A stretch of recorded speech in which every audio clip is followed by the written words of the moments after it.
Da je zmaga, vedno je lepo zmagati, z rezultatom smo lahko zelo zadovoljni, ampak s prikazano igro pa mislim, da ne preveč.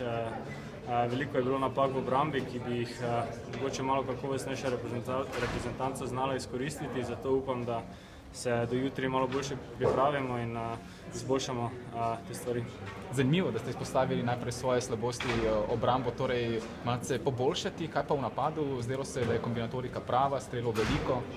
Ja, tako kot nam proti Italijanom ni šlo v gol, nam je danes šlo malo boljše. Kot sem že prej povedal, rezultatsko smo lahko zelo zadovoljni, z igro v napadalni tretjini tudi, ampak v obrambi pa še kar nekaj pomanjkljivosti. Morda ciljate tudi na to, da je Poljska relativno slabša reprezentanca od Danske, to je dejstvo? Ja, mogoče tudi to, mogoče smo bolj skoncentrirani za igro v napadu in potem ne delujemo najboljše v obrambi, ampak jutri je nov dan in upam, da bomo prikazali še boljšo igro. Je pa ta rezultat nenazadnje lahko odličen za samozavest, ne? Ja, res je.